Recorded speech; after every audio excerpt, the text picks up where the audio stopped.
सोती और बातूनी परी।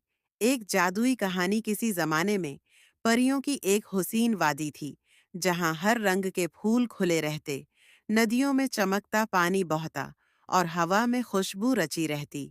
मगर इस वादी की सबसे अनोखी हस्ती एक परी थी, नौरी। नौरी का मामूल दूसरों से बिल्कुल मुख्तलिफ था। या तो वो गहरी नींद में होती, या चाय का कप थामे बना रुके बोलती रहती।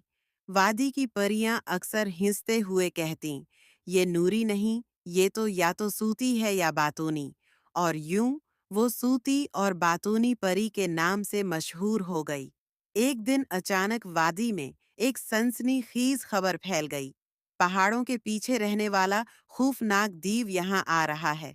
पिरियां सहम गईं। सबने दौड़कर मंसूबा बनाने की कोशिश की, मगर नौरी, वो तो नर्म घास पर मजे से खुराटे ले रही थी।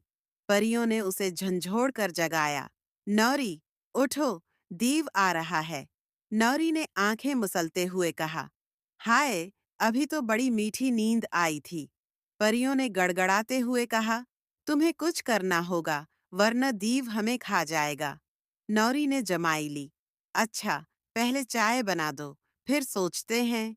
चाय का पहला घूंट लेते ही नौरी के होंठों पर एक मुस्कुराहट आ गई। हाँ, हल मिल गया। सबने हैरत से पूछा, क्या? नौरी ने चमकदार आंखों से कहा, हम दीव को बातों में उलझा देंगे। मैं इतनी लंबी और बूर करने वाली बातें करूंगी कि वो खुद ही सूता जाएगा। आखिरकार वो लम्हा आ पहुंचा। जमीन कांप रही थी, दरख्त लर्ज रहे थे, और दीव धाड़ता हुआ वादी में दाखिल हो गया। मगर नौरी ने बिल्कुल खौफजदा हुए बगैर अपने मखसूस अंदाज में बोलना शुरू कर दिया। तुम जानते हो, आज सुबह जब मैं उठी तो पहले तो मैंने अंगड़ाई ली, फिर चाय बनाई, फिर सोचा कि चीनी कम है, तो मैंने। दीव ने पहले तो गौर से सुना, फिर उसकी आंखें झपकने लगें। नौरी बोलती गई।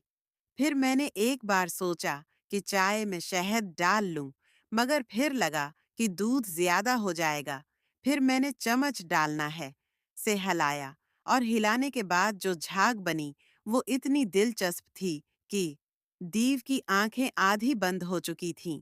नौरी की न खत्म होने वाली बातें सुनकर आखिरकार दीव के खराटे गूंजने लगे। परियों ने खुशी से शूर मचाया, नूरी, तुमने कमाल कर दिया। नूरी ने मुस्कुराते हुए कहा, हाँ, हाँ, अब मुझे सोने दो। और वो खुद भी दीव के साथ ही नींद की वादी में चली गई।